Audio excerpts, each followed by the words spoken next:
Around 2 a.m., aside from a few dim lights in the hallways, it was mostly dark. I could only make out silhouettes and shadows in my 10 by 10 cell. Lying on my back with my arms behind my head, I was deep in thought.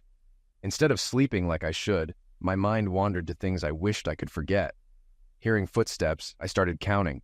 7, 8, 9, 10. Then I saw him. His face was hard and emotionless, just like everyone else's here. He was just doing his job, making his rounds, not looking for friends. I wasn't sure if he saw me, but it didn't matter. He was out there, and I was in here. When he passed by, I stopped counting. No point. He wouldn't be back for another 92 minutes. I looked at the ceiling, planning what to do when I got out. 5 days and a wake-up, and I'd be leaving for good. I'd served about 7 months of my 1-year sentence. My job was waiting for me, but everything else would be different. My older brother had fixed my car, taken care of my house, and managed my dwindling savings. Was I still angry? Angry didn't even come close. But I buried those emotions until I got out. I realized why.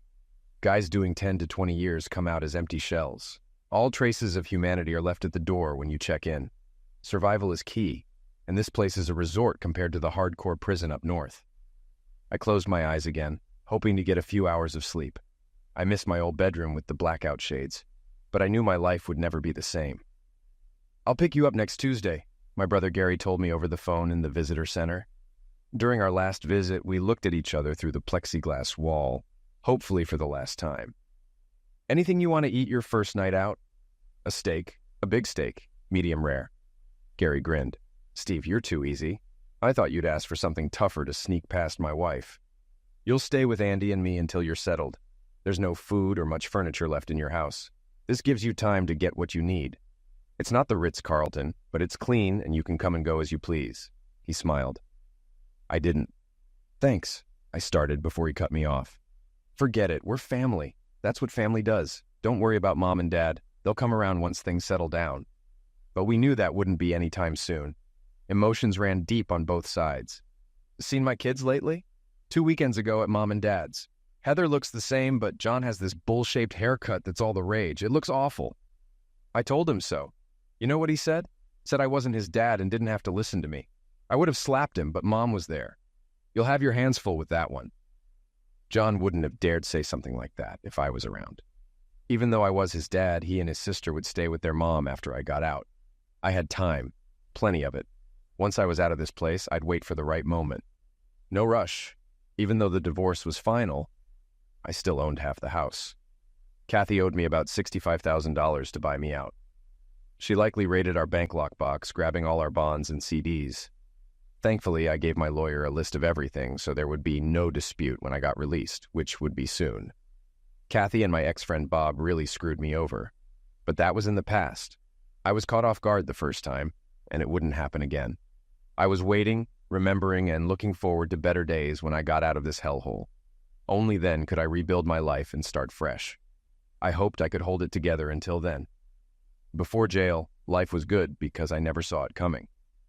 Weeks before, some so-called friends hinted they knew something but never said anything. What were they thinking? Did they think I knew and was okay with it? Everyone must have known. I would never have tolerated it, but people didn't want to get involved. We had a great marriage, I thought. 12 years, 2 kids, a nice house, and good jobs. Sure, we had minor disagreements, but I loved my wife and never imagined what she was capable of. We didn't have many friends, just a few couples from the neighborhood. Most had been married over 7 years and were about our age. We all had at least 2 kids, except Bob and his wife, Connie. They'd been trying to have a child forever with no luck. Kathy probably knew why, but I tried to stay out of everyone's personal business. Connie started drinking heavily about a year ago. At first, she was just melancholy, but then it got ugly. Bob drank little, taking care of her. "Bob, honey, get me another drink," she'd start. By the end of the night, she'd be demanding drinks, and Bob had to carry her home. It was sad, but his problem, not mine. "Connie was a mess tonight," I said, getting ready for bed. "I think she passed out more than once. Greg and Judy probably left early because she started undressing and asked Greg to help her. No one was letting her near the pool." "I felt sorry for Bob," my wife said. "Connie's devastated about not having kids, but taking it out on Bob isn't the answer." I told her she could adopt, but she wouldn't hear it. She blamed Bob for their problems. "They'll either work it out or get divorced," I said. We're supposed to go out to dinner next week. I hope she behaves, but I'm not counting on it. I'll talk to her this week. Maybe she'll cool it for one night, my wife said, trying to be optimistic. Connie didn't cool it. Waiter, how's a girl supposed to get a drink around here? She yelled, slurring. She started on Bob again, and he was about to lose it when I intervened. Come on, Connie. You promised me a dance, I said, pulling her to the dance floor. She tried to refuse, but I insisted. I danced with her for 3 songs while my wife talked to Bob, who looked miserable. When we got near the hall, Connie excused herself to the ladies' room. After 5 minutes, I debated what to do. I asked 2 women going in to check on Connie. It wasn't good. Is she wearing a bright yellow dress? One of the women asked, peeking out of the restroom. When I nodded, she shook her head. She's passed out in a stall. If you want, I'll stand guard while you get her. I went in, propped her up by the sink, and splashed cold water on her face. It helped for a moment, but then she collapsed again. I practically carried her back to our table. Bob, let me help you get Connie to your car. She's out cold and won't wake up anytime soon. I stood there, holding a very drunk Connie. Bob looked embarrassed and angry. Steve, I've got it. Sit down. This isn't the first time, but it will be the last. Despite his objections, I carried her out while he grabbed her purse and said his goodbyes. I laid Connie on the back seat and patted Bob's back. Sorry, man. What else could I say? Thanks for your help. I'm at my wit's end and don't know what to do. You 2 need counseling. You can't figure this out alone. If you need support, call Kathy and me. We'll help however we can. All right, he replied, though I knew it was lip service. Their problem seemed too deep to fix. I gave them a couple of months, tops. I wasn't far off, but no one expected the final outcome. 3 weeks later, just after 10:30 p.m. on a Thursday, we heard sirens and saw bright lights at the end of our block. Everyone ran outside to see what was happening. Kathy, stay here. I'll check it out. I joined the crowd and saw the fire rescue squad prying open Bob's car door. What's going on? Is Bob all right? It's not Bob, it's Connie. They were arguing. She grabbed his keys, ran out, and sped down the street, didn't get far. Connie had rear-ended a parked car at about 40 miles per hour. The ambulance arrived, put her on a stretcher, and drove off with Bob in tow. Their front door was wide open, lights still on, and the house in disarray. I called Kathy and told her what happened, then locked up Bob's house, leaving a note that I had his keys. How's Connie? My wife asked when I got home. Not good. She wasn't wearing a seatbelt and swerved before hitting the car. The airbag deployed, but her head smacked the driver's side window hard enough to shatter it. She was doing about 35 miles per hour. Bob's with her at the hospital. We'll wait. Should we go down there? He's got his hands full. We'll go tomorrow when things settle. Right now, let's get to bed. Tomorrow will come fast. We kissed goodnight but barely slept, worried about Connie. At 11 o'clock the next morning, my phone rang. Steve, Connie's on life support, my wife yelled. I'm leaving work. Bob's a mess. Someone needs to be there. Meet me at the hospital, she said frantically before hanging up. Damn, the guy couldn't catch a break. On the way, I grabbed lunch for the 3 of us and called Kathy's parents to pick up the kids after school. I walked quietly into the waiting room where my wife and others were consoling Bob. How's she doing? I asked. Not good, my wife whispered. The doctor talked to Bob and he hasn't said much since. Bob, I said, sitting next to him. You okay? It was a dumb question, but I needed an opening line. Steve, she's not going to get better. There's little brain activity. I don't know what to do. He started to cry. I motioned for everyone to give us space. Has anyone told Connie's parents? They're on their way. Steve, the hospital staff keeps asking about a living will and donor card. It feels like vultures circling. The doctor asked if I'd consider pulling the plug if she's brain dead. For Christ's sake, she's my wife, not a piece of meat. He was shouting now. Why can't they just fix her? They're doctors. Can't they fix her? I had no answer. Connie's parents arrived shortly after and went into her room with Bob. There was a lot of loud crying and cursing. Her father seemed to blame Bob for Connie's condition. The doctor went in, and about 20 minutes later, everyone came out. Her parents left heartbroken, knowing they'd never talk to their daughter again. We left the hospital around 8 o'clock and picked up the kids from Kathy's parents' house. I kept thinking, God, I hope I never have to make that choice. 48 hours later, with Bob, Connie's parents, and the doctor in the room, they turned off the machine keeping her alive. She passed away quietly. We consoled Bob as best we could. Despite her difficult behavior, Bob truly loved her. Funerals tend to bring out the good memories, not the bad ones. The funeral was packed, and everyone was in tears. Bob took it hard, eventually taking a month off to visit his family back east. I assured him we'd take care of his place. "I love you. You know that, don't you?" I said to my wife while getting ready for bed. It had been an exhausting few weeks, and things were getting back to normal. If I'm ever like Connie, just pull the plug. I wouldn't want to be kept alive by a machine. "Steve, don't talk like that. It could never happen to us." Bob returned a few weeks later, somewhat functional. Kathy helped him sort through Connie's belongings. After 3 months, he seemed to be coming to grips with it. We made sure he was included in social events. Neighbors even set him up on a few dates, but nothing came of them. Life went on, or so I thought. 6 months later, Bob seemed to get his spark back. Seeing him smile and enjoy himself again was a relief. He was socializing, and we had our old Bob back. Looking back, maybe I missed some signs. Kathy and I were still close, but something felt off. We were physically engaged as often as before, but something was different. After a few months, I asked Kathy if something was bothering her. "Nothing really, Steve. Why do you ask?" "You seem a little distant lately." "Everything's fine," she smiled. "Maybe you haven't been getting enough lovemaking. If you want more, just ask." Lovemaking? I thought. She'd never called it that before. Always lovemaking. I smiled, kissed her, and shut down my thoughts. I'll never forget Friday, August 20th. It was the day my world fell apart. Kathy called me at work to say the kids would be with her folks for the weekend and asked what time I'd be home. "I'll make sure I'm home early. Need me to pick up anything?" "No, just let me know when you'll be home." "All right." A million thoughts ran through my mind. It was 3:30, an hour and a half before I could leave. I adjusted my pants, thinking about the fun weekend ahead. I drove home carefully to avoid a speeding ticket, but still made it in 28 minutes. I should have suspected something when I saw 2 cars in the driveway, but one was Bob's. "Hey, honey, I'm home," I called out. Bob and Kathy were in the kitchen. "Hey, Bob, what's going on?" "Steve, I need to talk to you. Please, have a seat." Kathy looked nervous, her voice quivering. "I'll just stand," I said. "Steve, I wanted to tell you myself before you get the papers." I was confused. "Kathy, what papers?" She stepped back. "Divorce papers." She could barely say it. My heart skipped a beat. "Kathy, what are you talking about? What divorce papers?" "Steve," Bob started, but I cut him off. "Bob, stay out of this. This is between me and my wife." Then it hit me. I looked at her, then at him, then back at her.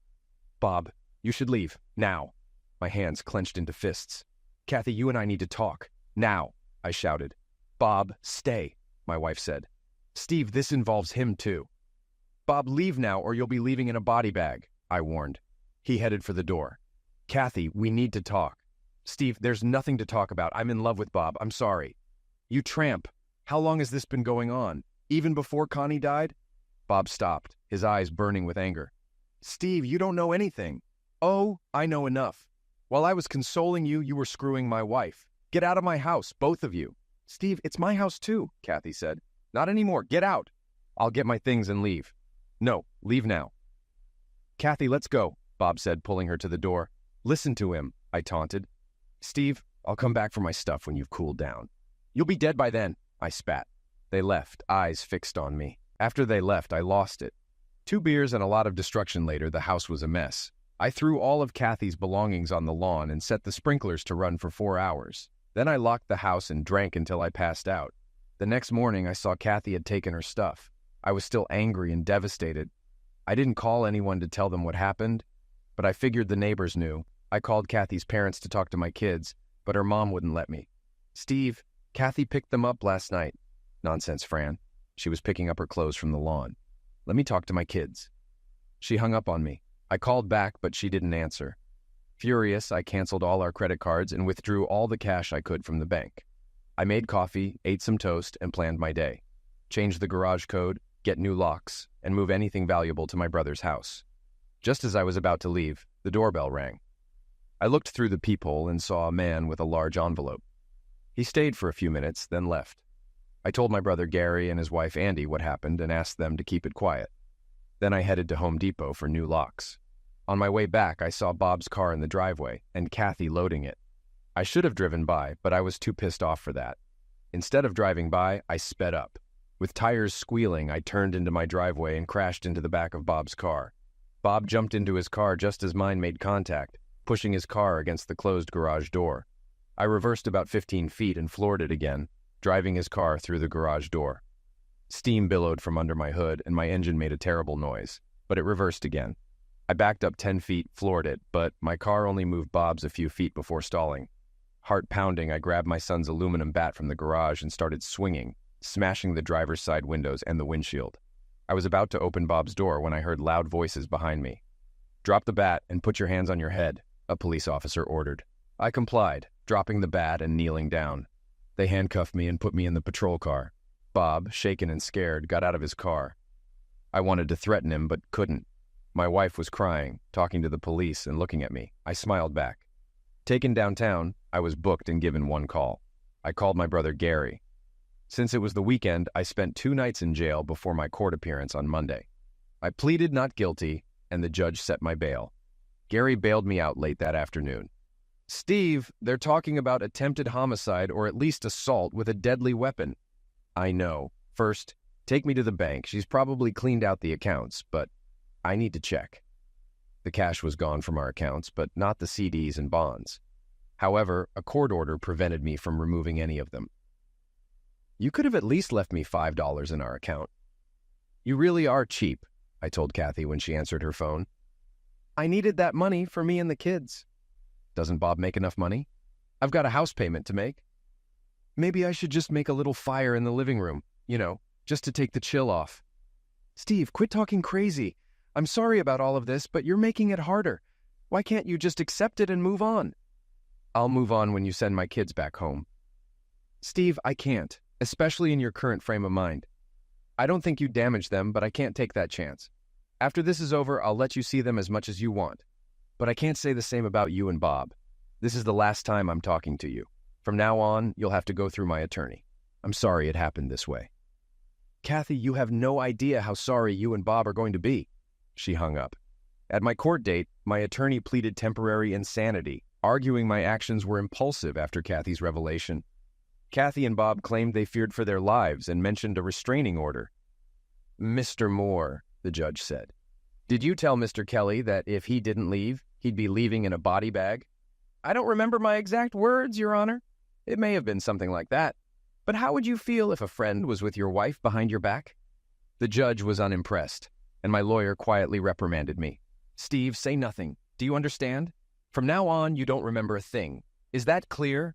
I'm trying to prove you didn't know what you were doing, and your comments aren't helping." He was right. Chris, my boss and main character witness, backed me completely. He testified that I was a model employee, never losing my temper. After his testimony, the case closed. We awaited the judge's decision, which would come in a few days. Back at work, my boss offered to have some thugs make Bob and Kathy disappear. I declined, preferring to handle it my way. I wondered what that service might have cost. 6 months and $12,000 later, I ended up screwed by both my ex-wife and the system. The divorce went through, and she got 50% of everything. The house and all valuable items were to be sold. She claimed her jewelry was missing and accused me of taking it. I countered that mine was gone too, suggesting she took it all. "You're in jail. Are they nuts?" I yelled at my attorney after the judge's sentence. "Steve, it could be worse. You could have liquidated him and faced manslaughter. With good behavior, you'll be out in less than 8 months, and your record will be clean in 2 years. Do the time, get out, and move on." Easy for him to say. I wasn't looking forward to spending 24 hours a day in jail. I appealed, but got nowhere. Within a year, my life went from great to terrible, thanks to Kathy and Bob. "Steve, your job will be waiting when you get out. Don't do anything stupid and watch your back," Chris advised. After a final visit with my kids, I turned myself in. I started my sentence in the county facility. My brother put money in my inmate account, but most items available were junk. Without a cell phone or computer, I wrote my thoughts on paper and made biweekly collect calls to my brother, mom, and kids to stay updated. During a visit, my brother said, "I'll have your car repaired before you get out. I found someone to do it for the insurance payout. I'm taking care of your lawn and installed the new deadbolts." Kathy took the rest of her and the kids' clothes, but left the furniture after I insisted on a court order for removal. I was glad my brother was looking out for me. Kathy allowed my parents to see the kids every other Sunday, but badmouthed me and my family. She called me their jailbird father and planned to set strict rules when I got out. My parents tolerated her to keep communication open. After 7 days, I confirmed my visitation rights. Every other weekend, a full month in summer, and shared holidays. I informed my boss I'd need a week to readjust once released. I was thrilled to trade my orange jumpsuit for street clothes. Gary was waiting outside. We headed straight to the nearest bar. "To freedom," I said, clinking our bottles before downing the first of 3 beers. "Andy has a steak dinner with all the trimmings waiting for us. You can stay with us for a few nights until you go through your things at the house. It's still up for sale, but there haven't been any offers. Kathy wants to lower the price but needs your approval." I smiled. "All the furniture is still there, but I trashed the master bedroom set as you instructed." Dinner was fantastic. I ate more than I had in 8 months, enjoying the freedom to do as I pleased. I drank too much, vaguely remembering 5 or 6 beers and 3 glasses of wine. I woke up after 10 o'clock the next morning and finally managed to get up and hit the bathroom by 11. In the kitchen, I found a note on the counter. "If you're reading this, you survived last night. There's coffee made and everything else is in the fridge. The spare bathroom has soap, a razor, shaving lotion, a toothbrush, and toothpaste. If you need anything else, we'll get it tonight. The keys to your car and house are on the key rack by the back door. Don't do anything stupid. See you around 5:30. My brother knew me well. 2 cups of coffee and an English muffin were all I could manage. After a shower and a shave, I felt almost human again. Gary had laid out a fresh change of clothes, and within an hour, I headed to my house. The outside looked the same. I sat in my repaired car for 10 minutes before going in. Memories flooded my mind. I saw the new deadbolt, and with a turn of the key, I was inside. The place was a mess, with things thrown everywhere. Clothing pieces were scattered on the floor. The kitchen was halfway clean, and the refrigerator still had old food. Leaning against the sink, I saw the damage from when my fist punched the wall and found a stud. I rubbed my knuckles, remembering that night. Upstairs, the kids' closets were empty except for a few forgotten mementos. My bedroom was almost empty, except for my dresser and clothes. The dark spots on the carpet showed where our bed and her dresser had been. The room needed a complete redo before I could use it again. The rest of the house needed a thorough cleaning to be sellable, but I wasn't in a hurry to sell. I made a list of repairs and decided I just wanted it done. Not necessarily by myself. At the bank, I confirmed she had emptied the lockbox. I needed written proof from the bank and was told they had video recordings as additional proof. My attorney confirmed she had taken everything and filed a motion to get it back. The court had already ordered Kathy to return everything she took from the lockbox. "Steve, she's offering her share of the house for your share of the CDs and bonds. I told her to return everything as directed by the court, or face arrest for non-compliance. She can be mad all she wants. My job is to protect your interests." "That's why you hire a lawyer," I thought to myself. Back at my house, I took inventory of what I still had. I noted to call a local contractor to fix the walls and Mary Main's to clean the kitchen and dining room, where I'd thrown the microwave and dishes. Utilities were still on so I could move back in once I bought a bed. I just needed a queen-size bed and found a decent set for $900. At least I wouldn't be sleeping on a mattress that my ex-wife had shared with someone else. Hank, the contractor, came over Saturday morning to give me an estimate. "Your walls are solid. Must have hurt when you punched that stud," he said with a smile. "I just need the holes fixed and a fresh coat of white paint. Nothing special," I replied. "How about $200? "That's low. That's my price. Take it or leave it. You did us a favor with Bob in the car. Most of the guys in the neighborhood look up to you now. Randy even told Linda he'd put her in the grave if she ever did what Kathy did to you. You're a neighborhood hero." I thanked him and told him he could start whenever. Within 6 weeks, the bonds and CDs were back in the bank lockbox, and the house was repaired and cleaned. Life was starting to get back to normal. When my kids spent their first weekend with me, it was awkward. I broke the ice. "Kids, I know this is strange, but this is still your home. Say what you need to. My skin's thicker now, and I don't think anything could shock me anymore." "Dad, we love you and are sorry about what Mom did," John said. Heather nodded. "We didn't know about Bob until Mom said we were moving to his house. We weren't happy and still aren't. There was nothing you could do. Even without Bob, your mom and I wouldn't get back together.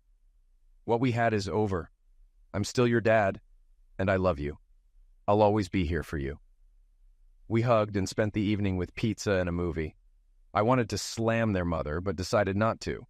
Our first weekend was a success. We ended up feeling like a family again, though different. I got John a decent haircut, and life went on. I went to work, had a small social life, and spent time with the kids. John started soccer and Heather dance, keeping me busy. Everyone except my brother told me to move on and start over. You're still young, you can find another girl, get married, and start a new life. To them, I'd just say, forget it. I wasted 14 years on that witch. If I want to stay mad, that's my right. They hadn't gone through what I had over the last 2 years. Sometimes you need that pound of flesh to make the pain go away. And that's what I was going to get, one way or another. Kathy wanted to lower the house price. I refused. She was pissed, but I didn't care. Steve, it won't sell at this price in this market. We need to drop it by at least $20,000. If you want to give up $20,000 of your share, fine. Otherwise, the price stays. We eventually divided the bonds and CDs. She spent hers on a new car and a vacation with Bob. I banked mine to start a nest egg. 8.5 months after jail, Bob's house caught fire while they were at a soccer game. Someone had doused the electrical box and rear of the house with gasoline. The back half was ruined and they had no power. The next day, 2 police officers came to my door. At the station, they got nothing from me. I was at a neighborhood party with at least 10 witnesses, I said. Steve, you were only a block away. You could have done this, one officer accused. Prove it, I replied. When I'd had enough, I stood up. Charge me, release me, or I'm calling my lawyer. We're releasing you, but keeping an eye on you. Mentally, I checked off my list. 1 down, 2 to go. I volunteered to take the kids since they couldn't stay in a powerless house. Repairs would take at least 2 months, so we had a mini vacation together. Steve, I know you did it, no matter what the police say, Kathy said, picking up the kids one night. I don't know what you're talking about. I was with our friends. Too bad you and Bob aren't invited anymore. Maybe I could put in a good word? I suggested sarcastically. Don't bother. We wouldn't go even if they begged us, she responded, sounding bitter. Well, you have each other and that's all that matters. For now. What's that supposed to mean? She asked, wide-eyed. Nothing. Just that you two are lucky to have one another. I smiled, not just on the inside this time. The kids wanted to spend more time with me, which didn't sit well with Kathy or Bob. I heard about shouting matches between Bob and the kids, with them telling him he wasn't their father. Kathy told me to stop stirring up trouble. Kathy, I don't badmouth you to the kids. You're their mother, and I've told them they have to listen to you. How about Bob? Him? He's a backstabbing idiot who's lucky to be alive. Besides that, he's a nice enough guy. If looks could eliminate, I'd be dead. He's good to your kids. Stop badmouthing him to them. Not going to happen. He's nothing to me, and I pray I get to piss on his grave one day. She gave me a deadly look. Not that I'd injury him, of course. Steve, so help me. What are you going to do, Kathy? Cheat on me? Divorce me? Put me in jail? Make my life hell? Oh, wait, you already did all those things. You can't do any more to me. Go back to your husband and leave me alone. Without another word, she walked away. And to think I once loved her. I watched her go, shaking my head. Work was going great. It took me just a couple of weeks to get back up to speed. Chris soon pushed me to take over 4 more accounts. With no kids or anyone else at home, I had the time. After contacting the customers, I scheduled 2-day trips to each facility to get familiar with their operations. 3 accounts were easy, but TW Incorporated was different. They were changing their manufacturing process, requiring monthly trips to keep up. The assigned person was knowledgeable but disorganized and arrogant when I pressed for needed data. Chris, if I don't get what we need, it'll screw up their system. After 2 calls, I got an intermediary between the engineer and myself. From then on, I met with Monica, who worked directly with the engineer, Steve. Monica Bradley, she introduced herself, shaking my hand. She had a degree in process engineering and had been with the company for about 5 years. We worked well together, and she got me everything I needed. 2 weeks before finishing Phase 1, I asked her out to dinner. Monica, I'd like to take you and your husband out to dinner as a thank you. The Hilton, where I'm staying, has a great restaurant. How about 6 o'clock? We shook hands, and I left the plant by 4:30. After catching up on paperwork and emails, I headed to the restaurant. At 6 o'clock, Monica arrived alone. Where's your husband? I asked. Parking the car. Steve, I'm not married. Oh, sorry. I assumed, I said, noticing the rings on her hand. I wear these rings to keep things professional. No one hits on a married woman, avoiding maltreatment issues. Plus, married people seem to get promoted faster. I guess because they seem more stable. How do you manage company functions? I just say he's on the road or something. They don't ask anymore. Well, you had me fooled. We had a wonderful dinner, and by the end, I shared highlights of my last 2 years. I can't believe they did that to you. That really sucks. Tell me about it. But it's in the past and I'm moving on with my life. I was trying to rebuild my life, though revenge was still a priority. Steve, you're young and many women would love a guy like you, she said, smiling and blushing. You're probably right, but I haven't had the time or ambition to date again. I'm still cautious. Well, you asked me out, didn't you? You and your husband, I corrected. If I hadn't been married, would you still have asked me out?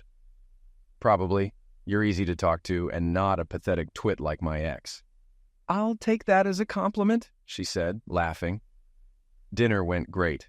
I left the next day and wouldn't be back for a month. I asked her to call me weekly, especially if anything came up. I started feeling more at ease around women, even those outside my inner circle. We went out most nights when I visited, which was every couple of weeks. I still had trust issues, but was working on them. Phone calls and emails kept us in touch. After a couple of months, we started kissing and more. I was finally ready to take it to the next level. Am I becoming normal again? I wondered. When Monica said she had a conflict Wednesday night, I thought nothing of it. We'd been physical engaged on Tuesday, and I had forgotten to get contraceptives. Steve, let's plan for a whole evening on Thursday, she said, kissing me. Thursday, I'll remember to bring protection, I thought. Wednesday, I looked for a new restaurant on the city map. After 6 trips, I'd tried all the local places. I found a nice Indian restaurant about 25 minutes away and decided to give it a try. I ordered a beer and the sampler platter and was ready to relax. I heard a familiar laugh and, to my surprise, saw Monica with another man. They were clearly on more than a first date, holding hands and laughing. I lost my appetite, finished my beer, paid, and left. She didn't seem conflicted, I thought. I avoided her on Thursday and went to McDonald's for lunch. By 3 o'clock, Monica was shadowing me, smiling and flirting. You take care of your conflict last night? I asked. Yes, and tonight you're all mine. I found a quiet, physical, engaged Indian restaurant with a fabulous sampler platter. I looked into her eyes. What type of food is it? Indian food. Her face went pale. I was there last night and saw someone I knew. What are the chances, Monica? I never blinked. Steve, I can explain. No need. I got rid of one lying witch. I don't need another. I walked away and cut my trip short. After ignoring 4 emails, I never got another one. Trust issues still plagued me, and Monica had worsened them. I was reassigned to someone else, thankfully a guy. 3 months later, I got an early Christmas present. Bob was run over by a car while crossing the street. Witnesses only saw a black 4-door car with tinted windows, which matched my black BMW. Saturday night, the police came to my house. My neighbor, Tom, watched as they approached.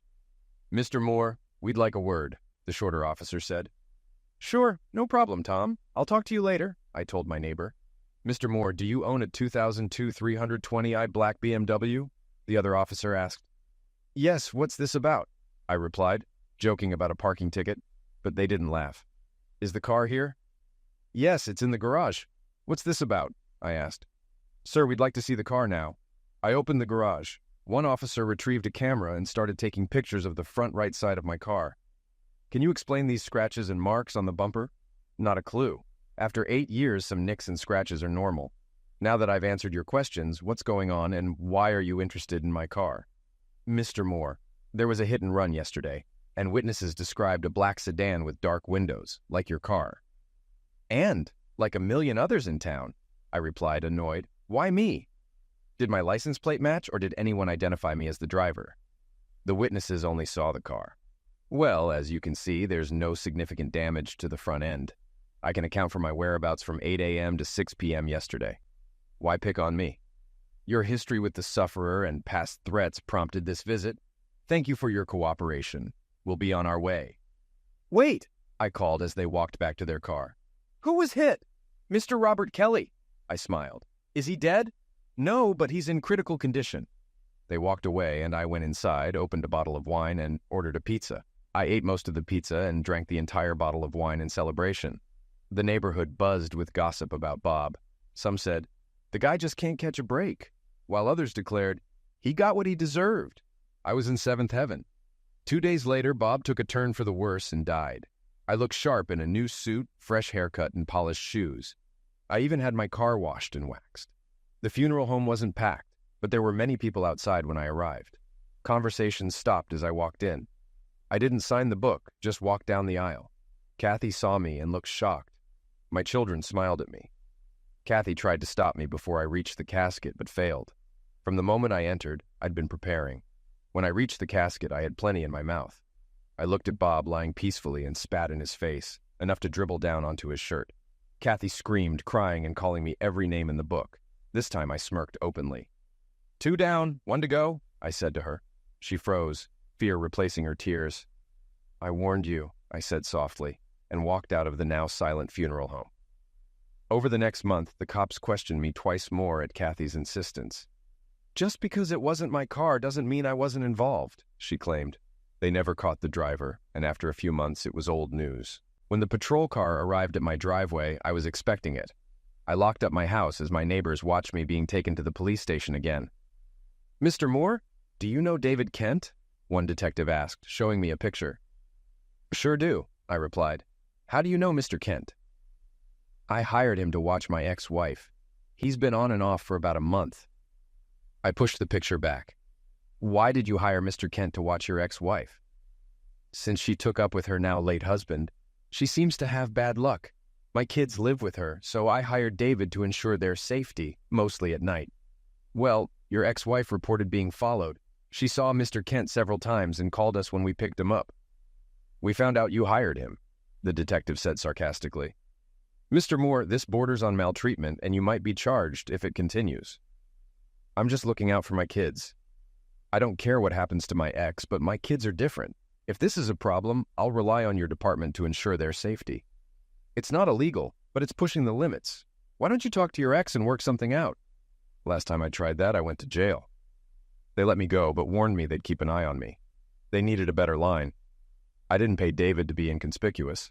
I wanted Kathy to see him. The next guy I hired was even more noticeable, looking like someone from a Hell's Angels movie. He cost $30 an hour and worked 3 hours every 4th night. But he had the effect I wanted.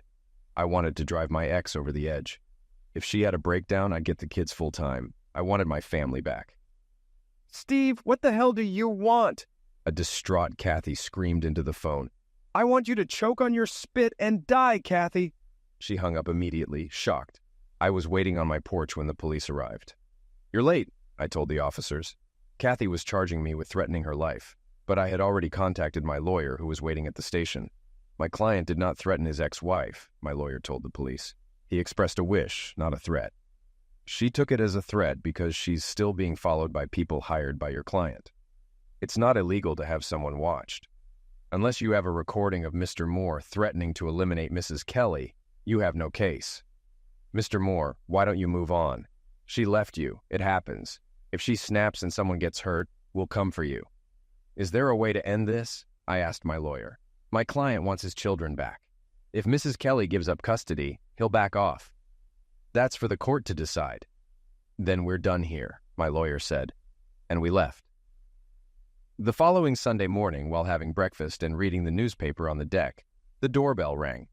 I opened the door to Kathy's parents. Steve, do you have a minute to talk? Sure, come on in, I said. They were dressed for church. Can I get you a cup of coffee? No, thank you. What brings you here? I asked. Kathy's father spoke up. Steve, we know what our daughter did wasn't right, especially with you going to jail. But she's our only child, and we don't want anything to happen to her. Look, I'm not trying to injure her. She made bad choices and is paying for them. I want my children back. They're better off with me, especially since she's having bad luck. I'd hate for something to happen to them if something happens to her. They stared at me, unsure of what to say. Steve, we'll talk to her. But you know how she is, Kathy's mother said, trying to ease the discomfort. That's where you're wrong. The woman I married would never have cheated or thrown me to the sharks.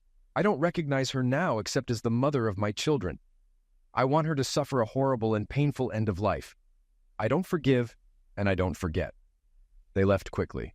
I think I made my point. Thursday evening, the visitor I had been expecting finally arrived.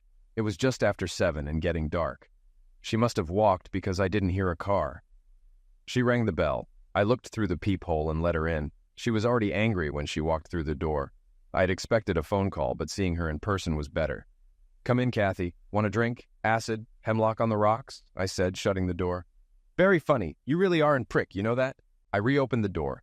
I think we're done here. Nice of you to stop by. Have a short, miserable life, I said, holding the door open. I'm not leaving until we talk, she replied, sitting down gingerly in the living room. Suit yourself, I responded, closing the door and going to get a glass of wine. What brings you here? Our humble abode. I still own 50% of this house, she stated.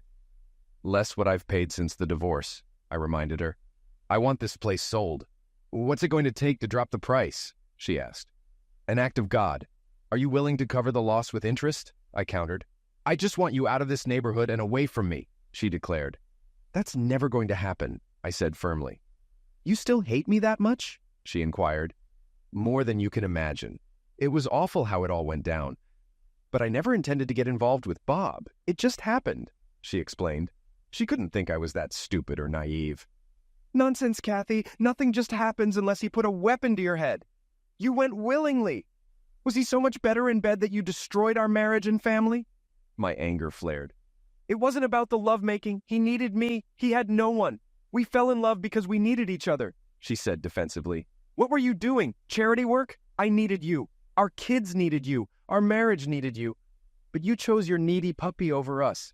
Now he's dead, and a lot less needy, I retorted, smiling as I relished the memory. I only wish I had been the one driving the car that liquidated him, she confessed. Steve, you've become so hateful. Taking pleasure in someone's misfortune is sick, she admonished. I'd like to say I did this to myself, but you and your lover played a big part. That's a cop-out, Kathy. 60% of marriages fail. Not all spouses go around hating the other, I pointed out. I don't care about anyone else's marriage but mine. How long was I the fool? She asked. Does it matter? I questioned. To me it does. 2 months? 3? 5? She probed. About 5 months. It just happened the first time, and I almost told you. I was devastated, she revealed calmly, sounding rehearsed. But you didn't tell me, and you weren't that devastated because it kept happening. How many times did you screw him in our bed? I demanded. Never! I wouldn't do that to you, she said angrily. So it was okay to screw him everywhere else? Many of our friends saw it but never told me. You proved you couldn't be trusted, I retorted. So where do we go from here? This house is our last connection, she said. What about the kids? I'm not giving them up. Nothing you say will change that, I asserted. My mind raced. Kathy, I'm not going to convince you. You got full custody because of what you drove me to do. If I hadn't gone nuts on Bob and his car, I might have had a chance. Bob got what he deserved. Now it's just the two of us. Her eyes widened.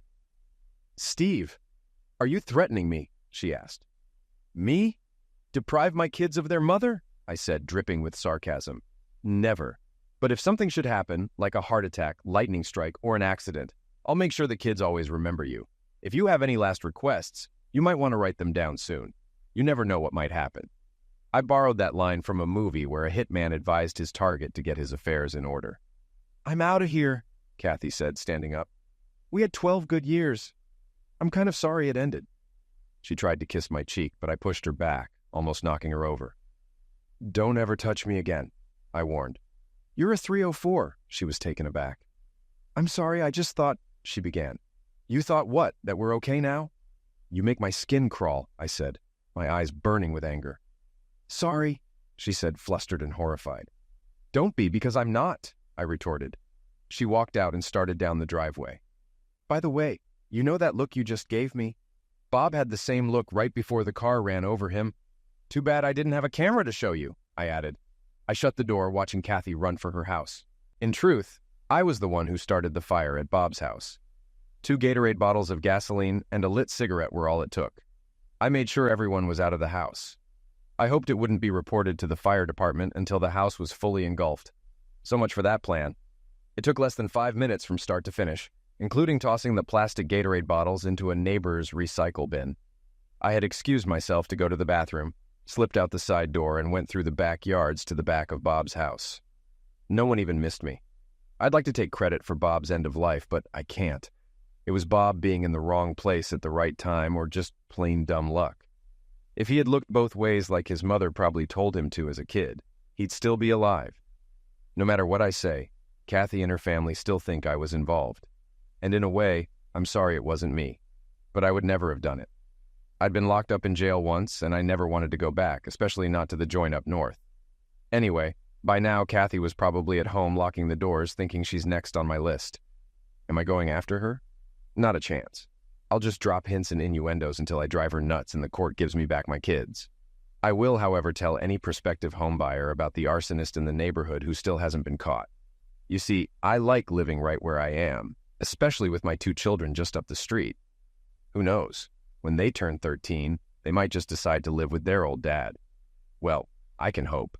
The only good thing that has happened to me during all of this was meeting someone I think I may have a future with. Her name is Ellen, and she works for the State Department of Corrections. I had to check in with her the first year after I was released to make sure I was adjusting, rehabilitated, and doing okay. Ellen is tough and takes no crap. After getting the formalities out of the way, we began to talk and found out we might have feelings for each other. Ethically, Ellen couldn't date me until my year of probation was up, but finally, we were able to go out on a real date. I told her I had major trust issues, and she one-upped me by telling me that most convicts lie to her in one way or another. So now we're both trying to move forward, and in the process, deal with our trust issues together while getting to know each other better. Ellen got me thinking about what I've been doing ever since that 304 of a wife walked out on me. She showed me my actions were keeping me from having any kind of real life and meaningful relationships. She told me it was time to move on. She further convinced me when she said if I messed up and got thrown back in jail, my rear would be hers to do with as she wished. And darling, I wouldn't wish that on my worst enemy, she explained with a smile that made the hair on the back of my neck stand straight up. And you know what? I believe her. I really do. And when I'm with her, she keeps things interesting because as tough as I think I am, Ellen is one lady I would never cross. Even better, though, is knowing in my heart she would never cross me either. I think I am finally ready to move on with my life and open myself up to love once again.